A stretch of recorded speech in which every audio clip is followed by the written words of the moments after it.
Olá pessoal, começa agora mais uma videoaula do nosso canal Aprenda a Língua Portuguesa.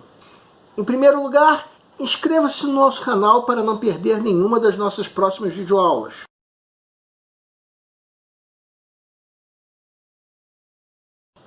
Estamos em setembro, como o tempo voa, não é? O ano está acabando e o vestibular está chegando. Não é possível nós sabermos como 2 mais 2 igual a 4, qual será o tema da redação do vestibular. Nessa aula estamos discutindo um provável tema da redação, mobilidade urbana. E além da videoaula, nós estamos disponibilizando também uma bateria de textos complementares que podem ser acessados pelo link que se encontra na descrição dessa videoaula. O nome do arquivo é md009/docx.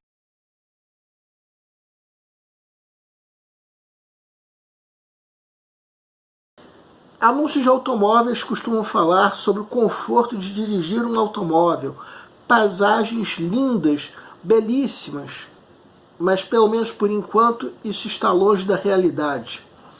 Não por causa dos automóveis em si, mas por causa do espaço físico das cidades. Nossa temática de hoje é sobre a mobilidade urbana, um tema que é bem abrangente, ligado em parte à infraestrutura da cidade. Conjunto de vias, avenidas, ruas, estradas, viadutos, o estado de manutenção em que essas vias se encontram, a sinalização, entre outras coisas. Também é um tema ligado à circulação de veículos e pessoas. É fácil imaginar que a cada ano temos mais carros de passeio circulando. Quanto ao espaço para essa circulação, cada vez mais é comprometido, com obras inacabadas, buracos, e se pensarmos que o alargamento da cidade, ou seja, a construção de novas vias, é a solução para isso, a experiência mostrou o contrário em cidades como Los Angeles. Então, se você fizer uma redação sobre esse tema e colocar como proposta de intervenção o alargamento da cidade, lembre-se que a experiência não comprova isso satisfatoriamente. Bem, o número de veículos circulando aumenta e o espaço disponível, a rigor, diminui, porque está comprometido. Qual é o resultado disso? Aqui no Rio de Janeiro, onde o nosso canal funciona, há deslocamentos que há 20 anos atrás se faziam em 45 minutos e que hoje em dia são feitos em pelo menos 1h30. O engarrafamento de final de tarde na Avenida Presidente Vargas já é famoso em outros estados. E se você mora em São Paulo, por exemplo, já deve estar cansado de saber dos engarrafamentos na Marginal Tietê.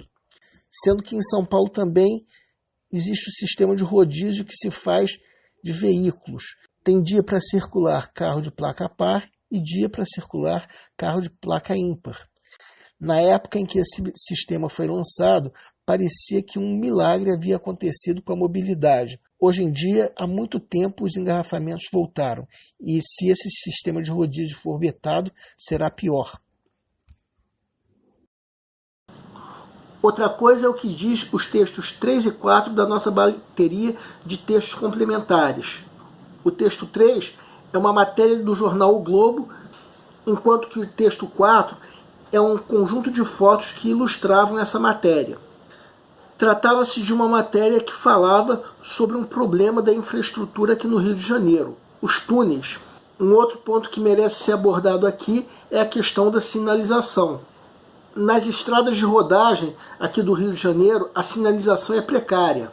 Vamos supor que você esteja andando de carro na Via Dutra, que liga o Rio de Janeiro a São Paulo, indo, por exemplo, para Petrópolis. O que muitas vezes acontece é que a placa que sinaliza uma entrada aparece de repente. Quando se vê a placa, já se perdeu a entrada. É impressionante, porque se fosse na Europa, mais de 3 quilômetros antes da entrada, já haveria uma placa dizendo coisas do tipo: quem está indo para Petrópolis, favor já ir mudando para a faixa da direita. Mas aqui no Brasil não. O motorista é pego de surpresa. Pode até haver uma estrada ou outra em que isso aconteça. Mas o fato é que o que acontece aqui no Rio de Janeiro não é específico daqui. Nem daqui, nem de nenhum outro estado. é um problema sério da mobilidade urbana do Brasil inteiro. Outro ponto a ser abordado é a questão da segurança. O habitante do Rio de Janeiro que optar por uma bicicleta ou por um transporte coletivo como ônibus ou metrô, em geral, tem que lidar com o medo de ser assaltado e outros fatos de violência que provavelmente seriam menos prováveis se ele fosse de carro. Nesse ponto, entra mais uma vez os textos 3 e 4 da nossa bateria e também o texto 2. Quanto aos túneis, muitas vezes as pessoas ficam com medo de serem assaltadas. E o texto 2 é uma tirinha da série O Corpo é o Porto, mostrando de modo irônico esse medo relativo ao transporte coletivo. Outro ponto a ser abordado é a questão ambiental. Se você pensar como solução para o problema da mobilidade urbana o alargamento das ruas, não só ruas como estradas e avenidas, nem que para isso as florestas sejam desmatadas, você está desrespeitando a questão ambiental. O que eu sugiro então é que você fale sobre o atual desenvolvimento de veículos elétricos e híbridos, que não fazem barulho nem emitem fumaça. Na Alemanha, por exemplo, a venda de carros com combustíveis fósseis deve ser proibida até mais ou menos o ano de 2030, dando lugar assim a carros elétricos. Nos Estados Unidos, recentemente, um caminhão sem motorista, guiado por um sistema de software e hardware, percorreu uma estrada de 75 quilômetros. Bem, nos anos que estão por vir, a demanda por veículos particulares ou movidos a combustão está para cair, já que não fará sentido se ter um carro particular no momento em que táxis sem motorista estarão circulando. Os ex-motoristas poderão apreciar melhor a paisagem ou até dormir e, quem sabe, até consumir bebidas alcoólicas. Para saber melhor, leia o texto 1 da nossa bateria de textos complementares, uma crônica escrita pelo jornalista Pedro Doria, que fala sobre algumas coisas que já estão acontecendo nesse sentido. Agora vamos falar no senso de coletividade. Mais uma vez, aí entra o texto 1 da nossa bateria de textos complementares. E não é só isso.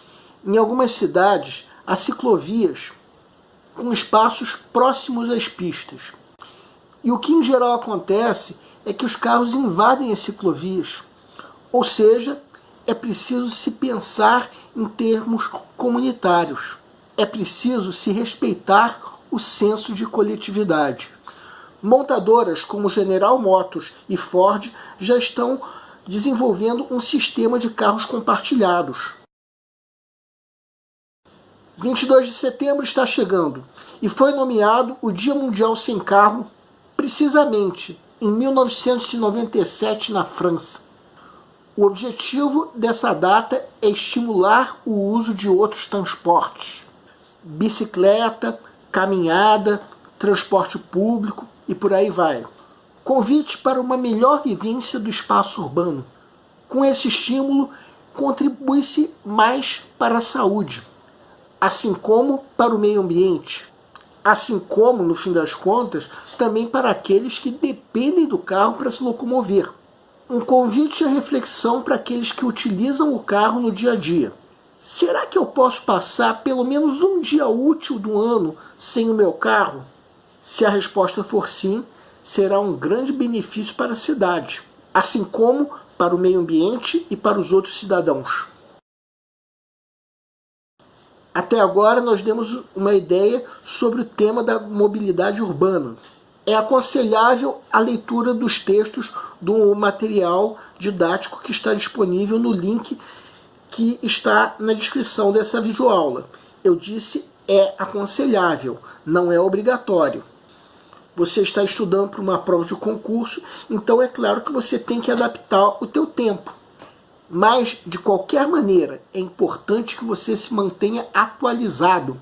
Até porque, na tua prova de vestibular, também vai vir questões sobre atualidades. Na tua prova de redação, convém lembrar que você tem um limite máximo de linhas para escrever. E você ainda receberá uma bateria de textos motivadores. Então a primeira coisa que você vai fazer quando receber a tua prova de redação é ler atentamente a proposta, para você saber não só quais são esses limites, como também qual é o gênero textual exigido. E isso com todas as demais observações. A prova do Enem está chegando e nós aqui do Aprenda a Língua Portuguesa estamos adaptando uma agenda especial.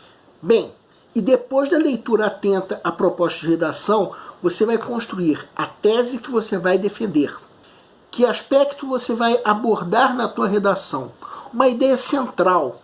Também vai definir que argumentos você vai usar para confirmar essa tese. No caso desse tema, o que mais chama a atenção sobre a mobilidade urbana e o que você acha melhor usar para argumentar. Se é a questão do excesso de veículos, se é a questão da infraestrutura da cidade, se é a questão da segurança e por aí vai. A tua tese pode ser: muitos são os entraves para uma estrutura satisfatória de mobilidade urbana. Ou, se for o caso, temos no Brasil uma estrutura satisfatória de mobilidade urbana. O direito de opinião é sagrado. Em ambos os casos, você vai ter que apresentar argumentos que comprovem a tua ideia. Tudo que falamos nessa aula e tudo que temos na nossa bateria de textos complementares são ideias que podem ser usadas. Isso sem falar dos textos motivadores que você vai receber. Nós sugerimos que você escolha 2 ou 3 argumentos para também não comprometer o número máximo de linhas. Alguns vestibulares, como o Enem, exigem que você apresente também uma proposta de intervenção. Então, no caso da mobilidade urbana, se você diz que a mobilidade urbana é precária, então a tua proposta de intervenção tem que ser uma medida que melhore a estrutura da mobilidade urbana. No caso do Enem, um dos critérios de nota 0 é o candidato escrever ideias que desrespeitem os direitos humanos. Se você sugerir, por exemplo, o alargamento de ruas e avenidas, então toma cuidado. Como é que vamos fazer isso? Desmatando-se florestas para a construção de novas vias? Cuidado, que isso é um desrespeito aos direitos humanos. O Enem pode zerar tua redação. Outros vestibulares, se não zerarem, podem tirar ponto. Se ao contrário você estiver defendendo que a mobilidade urbana é satisfatória, então mesmo assim você tem que apresentar uma medida para que melhore. Partindo do princípio que pelo menos pode melhorar. Ou se você acha que a mobilidade urbana é tão satisfatória que não pode melhorar, então é bom você apresentar uma proposta de intervenção que faça com que continue assim. Nessa aula nós abordamos um tema que pode cair na proposta de redação da tua prova, que é a mobilidade urbana. Na próxima aula nós vamos discutir uma questão do Enem. O nosso canal é voltado para você que está se preparando para uma prova de concurso, em especial vestibular.